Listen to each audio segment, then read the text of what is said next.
حسد سے مراد یہ ہے کہ کسی شخص کو اللہ نے جو نعمت یا فضیلت یا خوبی عطا کی ہو اس پر کوئی دوسرا شخص جلے اور یہ چاہے کہ وہ اس کے پاس سے چھین کر مجھے یعنی حاسد کو مل جائے یا کم از کم اس سے ضرور چھن جائے۔ لوگ حسد کیوں کرتے ہیں؟ آئیے اس کی 4 بنیادی وجوہات پر بات کرتے ہیں۔ نمبر 1، وہ لوگ جو اپنی ذات کے بارے میں علم نہیں رکھتے اور اپنے اوپر اللہ کی عطا کردہ خوبیوں، نعمتوں اور فضائل کو نظر انداز کرتے ہیں، وہ حسد میں مبتلا ہو جاتے ہیں۔ انسان کو اپنے بارے میں جاننا چاہیے اور اپنی اہلیت کا ادراک کرتے ہوئے اپنی صلاحیتوں میں اضافہ کرنا چاہیے، اور یہ جب ہی ممکن ہوگا جب انسان اپنے بارے میں کچھ مثبت سوچنا شروع کر دے گا۔ ہر انسان کو اللہ نے الگ الگ خوبیوں، نعمتوں اور فضائل سے نوازا ہے۔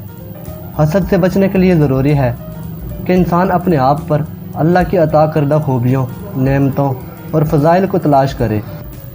نمبر 2، شکر نہ کرنے سے بھی انسان حسد میں مبتلا ہو جاتا ہے۔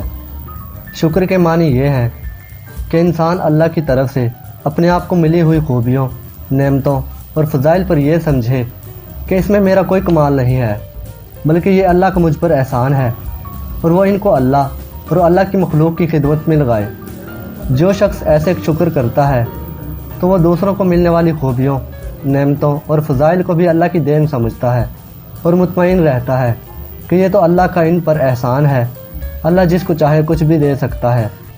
لیکن اگر کوئی شخص اللہ کی طرف سے ملنے والی خوبیوں، نعمتوں اور فضائل پر اللہ کا شکر نہ کرے بلکہ انہیں اپنا کمال سمجھے، تو وہ اللہ کی طرف سے دوسروں کو ملنے والی خوبیوں، نعمتوں اور فضائل کے بارے میں بھی یہی سوچے گا کہ یہ انہوں نے محض اپنی عقل یا محنت کے بل بوتے پر حاصل کی ہے، اور پھر وہ انتشار کا شکار ہو کر یہ سوچ سکتا ہے کہ جب انہیں یہ مل سکتا ہے تو مجھے کیوں نہیں مل سکتا، اور یہی غلط سوال حسد کو جنم دیتا ہے۔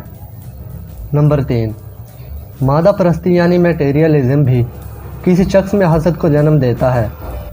مادہ پرستی سے مراد ہے کہ انسان شعوری یا لاشعوری طور پر صرف دنیا کی کامیابی، مال و دولت اور چیزوں کے بارے میں سوچے، مرنے کے بعد کی زندگی یعنی آخرت کے بارے میں نہ سوچے۔